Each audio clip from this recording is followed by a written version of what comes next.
Thank you, Una. So, Reboot Representation is an amazing coalition, nonprofit, where companies have come together under the mission to double the number of Black, Latina, and Native American women graduating with computing degrees by 2025. And the 21 companies in the coalition know that no one company created this inequity thing that we see in tech today, and no one company can fix it alone. And so it's going to take the power of the collective to make strategic, intentional investments that are really going to make systemic changes and move the needle forward. So I am very excited to be able to be part of this conversation. I want to talk to you and my amazing crew of panelists around the topic of championing future leaders, investing in pathways to tech. There were three key points in the ACT report that sit with us, and that would be one, advocate for CS to be required in all schools; two, build systems capacity to create more computer science teachers at all levels and invest in CS faculty within colleges and education; and three, invest in organizations that connect talent from underrepresented groups to tech careers. So with that, I let me just introduce our panelists real quick, and then we're going to dive into conversation. We always run out of time and have so much amazing stuff to say. Let me first introduce Amber Field. She's the Chief Program Officer at Project Basta, where they are working to bridge the gap between first-generation students of color and their first job through career prep and employer relations.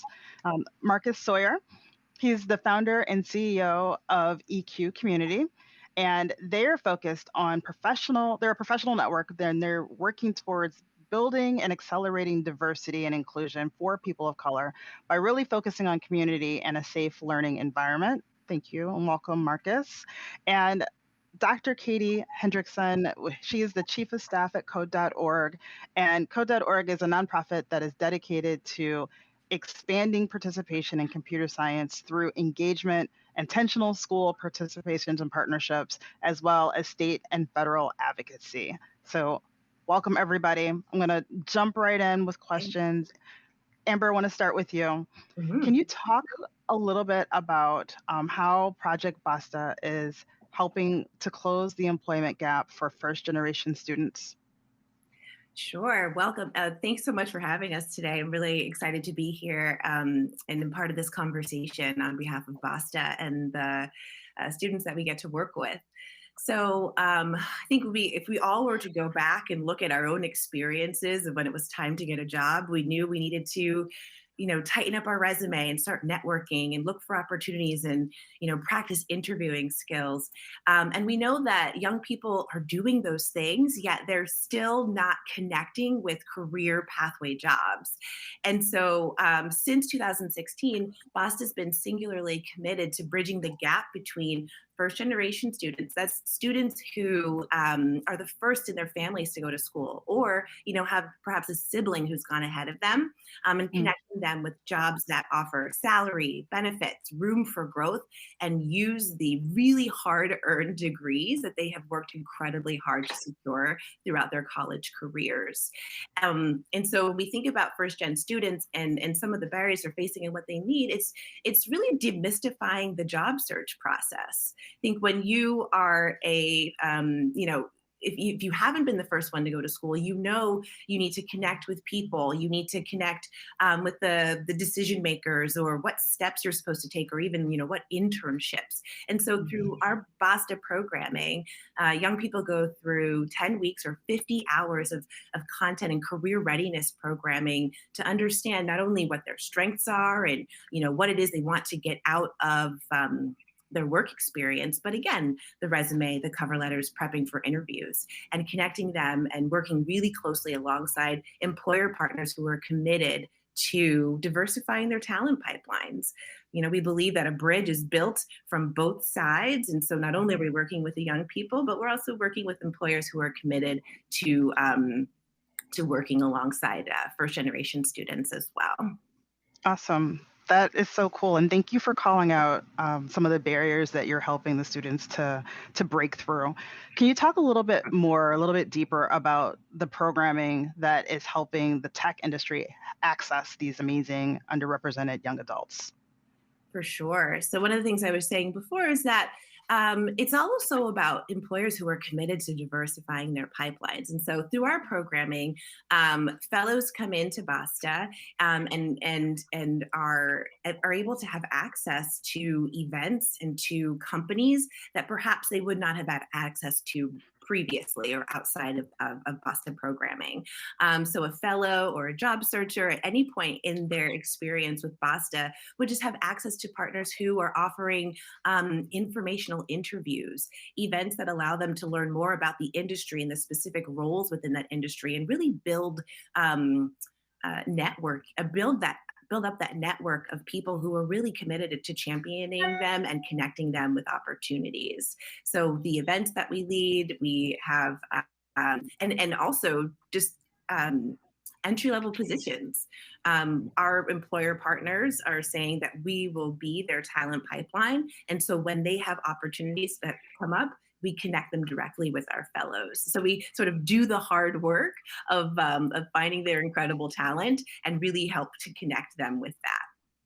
I think those connections are so critical and so key for students that need that extra assistance with regards to navigating the system in this process, which is a great segue to Marcus. Can you talk a little bit about your experience and your journey and how that led you to launching the app? Yeah, sure. So, just at a real high level, I had somewhat of maybe a non-traditional business background. I started in sports, so I was playing professional soccer in the UK at a scholarship level. But then, after that, after being on the sales floor for a tech company, I was then able to get the opportunity to move more into product and some of those areas, and just learn a little bit more around integrations and how companies are set up. And then I had this opportunity really to build a digital transformation for a $24 billion company, and I became a Fortune 500 exec, which meant I was buying, building, and investing in HR tech companies. And I got some great opportunities. I was on the board at Microsoft Services and a few other things. And I just looked around and I saw less and less people that looked like me as I started to climb the ladder. And so for me, it was really about creating an environment that will empower people to get to that next stage.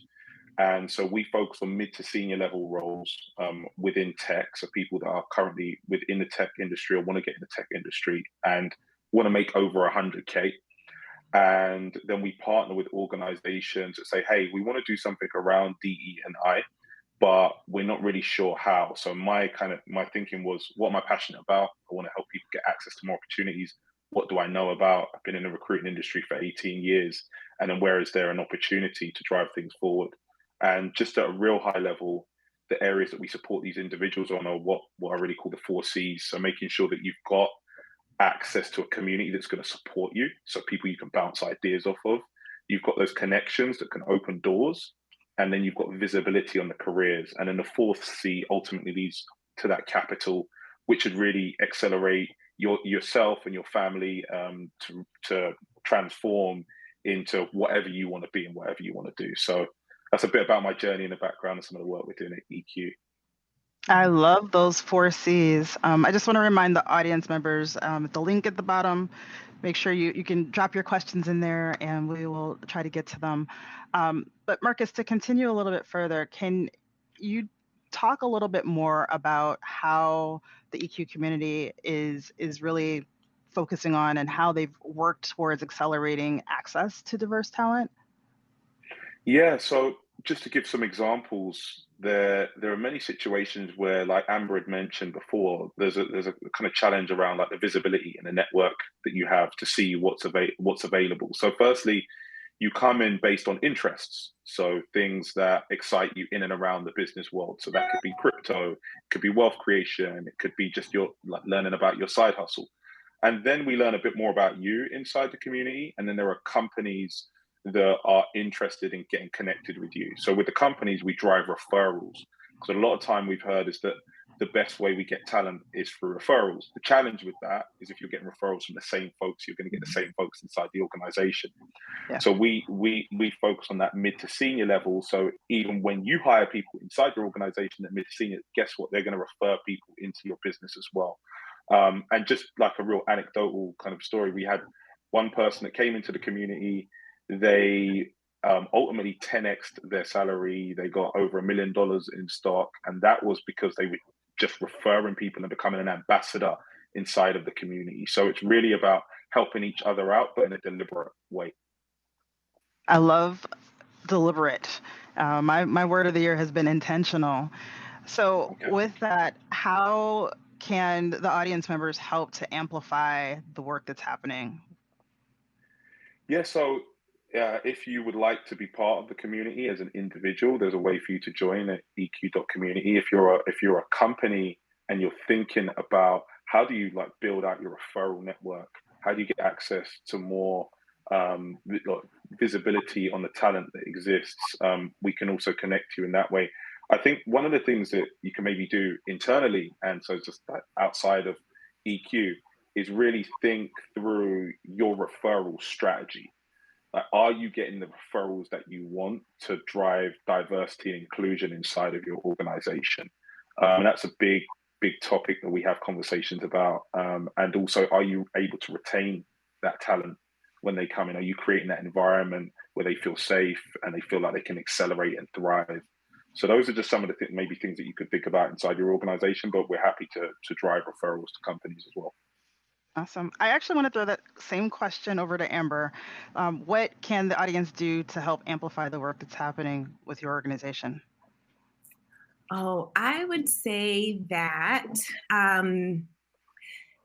think about helping with exposure. I think not only are we trying to connect young people to those companies that maybe they wouldn't have access to, but that companies would be really open and excited by the talent pool that's out there. I think one of the things that Marcus said is that maybe they're going to the same folks, but this really allows them to expand all of the people, all the young people that are out there that are ready and eager and excited. We look at the pool of predominantly Latino and Black college students that Basta works with. Those students who go through our programming, 80% of them are securing these career pathway jobs with these incredible companies within 6 months.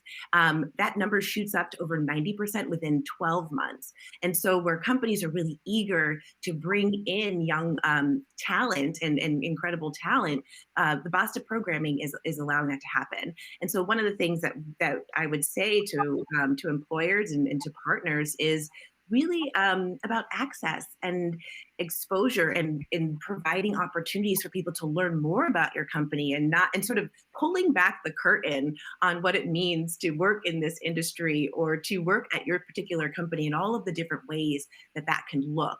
And rather than just, sort of focusing in on perhaps a small group of people that you might have focused on before, really look at how you can expand and welcome people into the organization and the work that you're doing. So I would say it's about being open to exposure, open to access, pulling back that curtain so that young people have access to it. And one last thing I would share is that 1 in 4 of the young people that are interviewing in the companies through Basta, they are securing those great jobs. And so we are certainly it's filling the need that companies have as well. I love that. So let's go a little bit earlier in the pipeline. Katie, I want to definitely bring in your voice and the amazing work happening at code.org. So can you talk a little bit more or talk about how code.org is expanding access to computer science in schools, as well as some of the initiatives that have had the greatest impact? Yeah, absolutely. So thank you, first of all, so much for having me here. And it's so great to hear about the work that's being done in the workforce and in tech companies to make sure that there is a welcoming environment for these students, because we focus on the K-12 space, and after that point, then there's still a lot of barriers. So it's so cool to be talking about this entire pipeline, and great to see part of this overarching larger community. Generally, so we see ourselves as part of the movement to change K-12 education to essentially create a foundational new subject of computer science in schools. Our vision is that every student, no matter where they're going to school, they have the opportunity to learn computer science. And we work towards that by focusing on the system as a whole and basically changing the education system to make computer science core and foundational, but also recognizing that there are these really pervasive gaps in access, opportunity, and participation for underrepresented students, and finding ways to support those particular student populations. So we focus most of our work across the United States, but some of our work is expanding globally as well. Particularly, and I'm going to talk about these 4 pieces, these 4 quadrants of our strategy for how we're trying to achieve this vision. And the first part, this is really global, which is inspiring students and teachers to learn computer science through the Hour of Code and through marketing with diverse role models, showing people who are doing computer science as a career and showing how cool it is and how different people are succeeding in this and thriving. And globally, we see Hour of Code happening across a lot of different communities. We see tens of millions of students engaging in Hours of Code during CS Ed Week in December. So that's kind of quadrant 1. So we also want to have the courses available in elementary, middle, and high school. So code.org has also developed free courses and curricula for elementary, middle, and high school to provide an accessible but also a rigorous computer science learning experience. We're working to ensure that culturally relevant pedagogy is embedded into our courses. We continually update them with best practices. We work to make them engaging and approachable and avoid biases. And in order to make sure that those courses and curricula are reaching places that haven't had computer science before, the third element of what we do is to actually work with teachers. So our strategy is to find teachers who want to teach computer science, who haven't taught computer science before, and work with them to develop the confidence and the skills to begin teaching computer science. So these are teachers of math, science, art, history, language arts, media specialists who are excited about doing this new thing. They don't have the computer science background, but we and our network of 60 regional partners across the country and some new international partners are working with these teachers to ensure that they're able to take their students through this rigorous experience.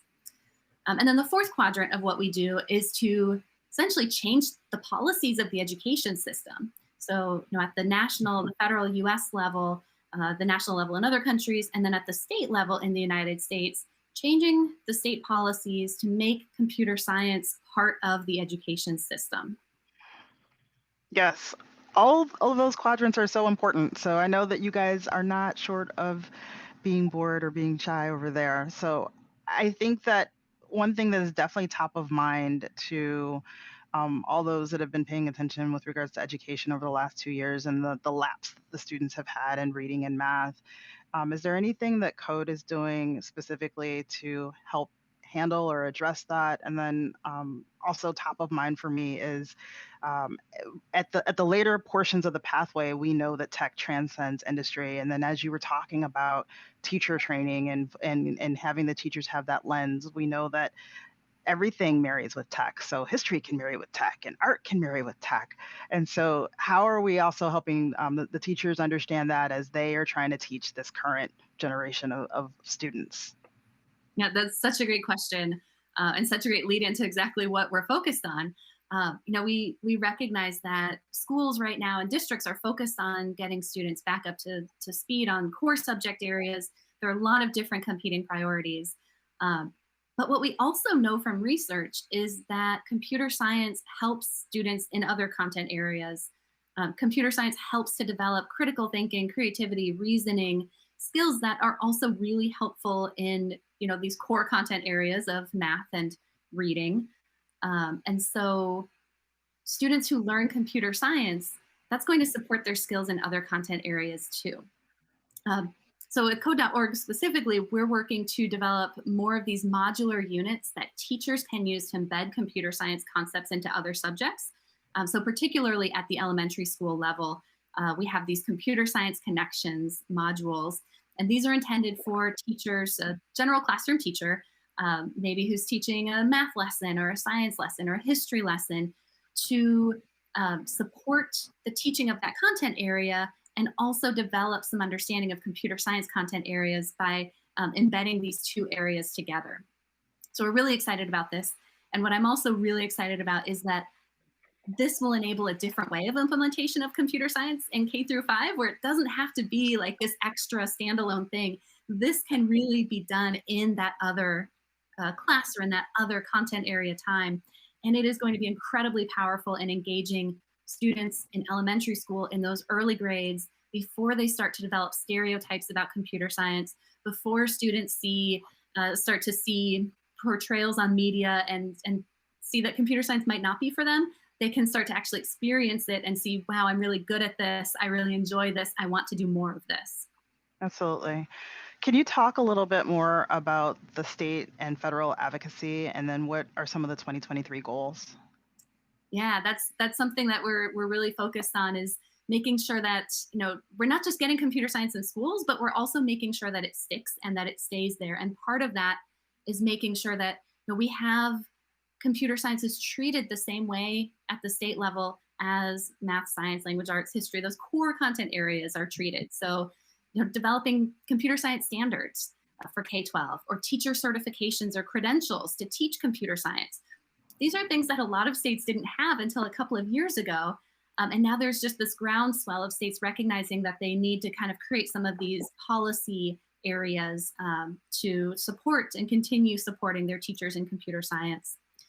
Two of the things that we've seen that have the biggest difference, one of them is requiring that schools offer a computer science course. And this is one of the recommendations of the ACT report, that schools, you know, we want to support them in doing it, but we also need to have that state level requirement that is similar to state level requirements for other courses.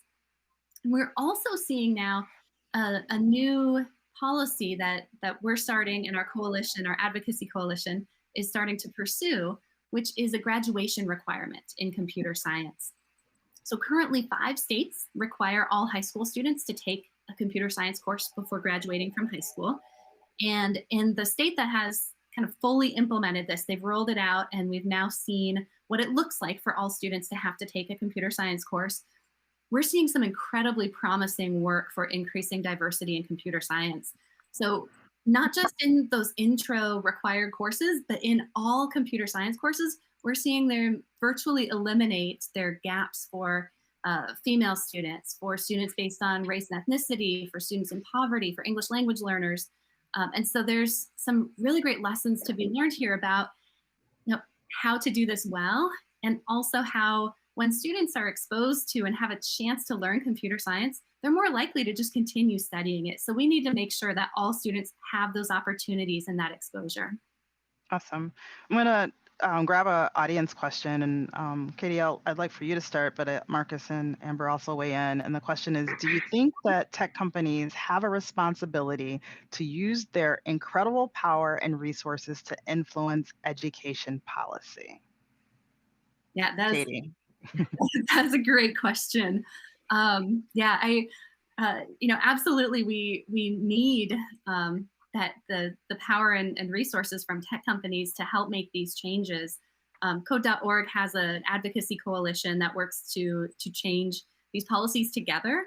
And it's incredibly powerful when we're all coming together, because it's not just tech companies who are saying that we need computer science in schools. It's education advocates. It's, you know, companies in every industry. You know, everybody is seeing computer science as being core and foundational. And we need to leverage this collective movement to make these changes happen. Awesome. Yeah, I'd love to jump in right here too, for sure. And I speaking to resources, I mean, I think one of the things that employers can do as we're on this journey to standards and streamlining, though, is to recognize that right now, you know, not all tech curriculum is created equal, and so tech companies are uniquely positioned to say, this is what we need to be able to do. This is what young people need to be able to do. And so we can partner with tech companies to help young people with the interview tech prep or the prep for their tech interviews. One of our partnerships with Google right now, they're working alongside over a semester with our fellows to really help them with the skills and the knowledge they need to be able to be successful in those interviews. And so tech companies know what they're looking for and the kind of skills that need to be strong. And so I think that there's those resources that companies can really push in and support young people in being ready for interviewing, being ready to take on those jobs that are out there for them. Awesome. Another audience question. Are there any resources, and I think that any of you can answer this, are there any resources you suggest for individuals that are not able or ready to earn a BA in tech? Are there, and so it goes on to say, are there any certification programs available or suggestions out there for non-degree seekers? And actually, I want to start, Marcus, with you, because I know that you are focused on more senior level positions. So I don't know if in your community there are those that are not necessarily with a BA or a higher level degree. Yeah, so I'll start by saying I don't have a BA or a high level degree, and I became a Fortune 500 exec. So there's definitely paths and ways. I think now a lot of my experience and what I've learned is that companies are now hiring in a few areas. They're hiring based on competencies and traits and capacity, but the skills that are required in order to do that job, whatever that may be, say it's an engineer or data science or even data engineering, they are willing, and there are many programs, if you look at some of the big ones, that to give people the ability to take those I wouldn't even call them certifications, but I would call them educational programs, because they're there to actually help you to do the job. And so a lot of the large organizations already do that, and there are recruiting companies that will basically help you get into a job if you complete a program. And there are quite a few of these boot camp programs, and you have to research them and go into detail to figure out like where you want to be, but they absolutely exist. And I think back in the day they did not, which is a great thing. And also they're aware of the skill shortage, or the quote unquote skill shortage, or the perceived skill shortage. And what that means is that if you can find a niche or an area where you're super excited about, but you see an opportunity for growth, I think you should just double down on that and start learning yourself, and you'll find the programs that exist. There's Awesome. a lot out there. Agreed. We'll take another audience question. What are some areas where you see a lot of tech companies investing that are not yielding results? So something they can maybe do better, like what? Well, I'll start because I live close to Oakland, and there's still a big challenge here with people being displaced from their homes. And I think what you see is that close by, there's a lot of tech companies that are making significant revenue and haven't been able to support the local community. So I think one of the things that tech companies should to do is really ensure that their backyard, so to speak, is also tidy and clean, and people can have an environment to thrive. So I think that's something that we should start to see more of, because it's kind of there's a phase at the moment where you've got the have and the have nots, and the line is very, very thin. And if you find yourself on one side of that line, you can go into a spiral. So I think investing more in the communities is absolutely key, because these are the communities that have helped support you and be your users and help you drive revenue. So that's something I'm pretty passionate about. Love that. Anyone else? I think something Marcus was saying before, and I agree. While we're shifting, just continue to look beyond the usual proxies. When we're, there's a particular, perhaps a group of schools that we're recruiting from, or you look at a resume, you're looking for certain evidence on a resume, just looking beyond that. So where we talked about competencies, capacities, traits, potential, those types of experiences, I think one of the things that Basta does is really helping partners look beyond those usual indicators to really help get at diversifying the pipeline. Absolutely.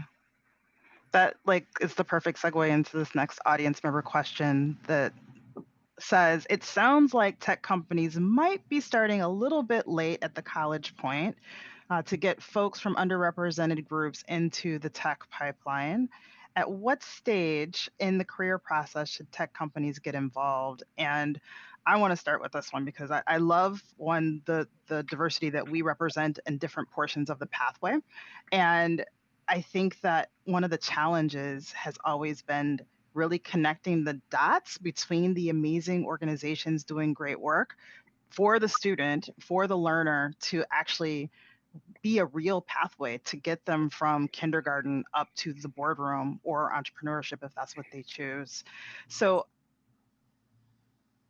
for this question, where it says at what stage should tech companies get involved? For me, I am in Reboot. We are encouraging companies to invest in higher education because we don't want to say just because you haven't had access exposure in K-12, it doesn't mean that you can't be a tech professional. We want to, double down on not giving up on this portion of the pathway. But we know that early access exposure and everything that you guys said with regards to community building, access exposure, visibility are very important in K-12. What do you think with regards to tech companies and investments? And I'm going to first throw it over to Katie, because you might be biased, focused on K-12, but what do you think? Yeah, for sure. I mean, the biggest thing is just ensuring that these students have the opportunity to learn it in high school. Students are incredibly unlikely to continue taking computer science and learning these skills in college if they haven't even attended a high school that offers it and they haven't had that experience before. Almost half of all high schools in the country still don't offer a single computer science course. So that means that those students who attend 50% of high schools have never seen a class that offers computer science until they get to college. And at that point, it might be too intimidating, or it might not be something that they feel like they want to study. So, I would say look at your local community, look at the schools in your state and your region, and what schools are offering computer science. And let's make sure that it's in every high school and every student has those opportunities. Amber? Yeah, I think, one of the things we focus on as we think about and we're excited about, partnering with universities is just from the moment that young people step on campus, that they're always thinking about exposure and what their options are out there. I think that it's really creating an experience in their college experience that allows them to just know what all the options are. So we think that just recognizing that the day you step foot on campus, and we would want employers to be out there, sort of connecting and giving them access to those opportunities. Awesome. Ooh, team, we have 2 minutes left. So I want to close with looking ahead. What is the one thing that you're most excited about? And I'm going to start with Marcus. The one thing I'm most excited about in the context of the world of work or the future of work is that we will have a more diverse leadership inside of organizations that will empower people to get access to opportunities that they wouldn't have seen otherwise. So I'm really encouraged by the amount of companies that are being started just generally, and then also what the future of an organization looks like in context of the companies that exist today. In the next 10, 12 years, there's going to be some rock stars that come out that we don't even know who they are and how they. So I'm just optimistic for that future, and then hopefully the leadership is a lot more diverse inside those organizations to then drive diversity within the communities. So that's what I'm excited about. I love that. Amber? Yep. We are excited about the opportunity to partner with employers, the continued energy around really diversifying the talent pipeline. Employers that want to meet more young people to bring into their companies, and then being able to say, to help do that work alongside them so that they don't have to do it themselves. We're really excited about that. All right, Katie? Yeah, so just really excited about this energy and momentum and excitement from companies who are thinking about this now. We saw over the summer almost 1,000 CEOs sign a letter encouraging their states to expand K-12 computer science, and 50 governors sign a compact from the National Governors Association saying that this is a priority for them. This is huge and super exciting. And yeah, just definitely keep thinking about K-12 and how important this is for building the pipeline and ensuring students come out prepared. You can go to code.org/help to see a number of ways that you can get involved. All right. Marcus, Amber, Katie, thank you for the work that you were doing and that you were leading. Thank you for your time today, and thank you for this amazing panel. For those that didn't get your questions asked, connect with all these amazing leaders on LinkedIn or other forms of social media, and I'm sure they're excited to continue to let you know how you can get involved and in touch. Thanks all. Thanks so much. Thanks.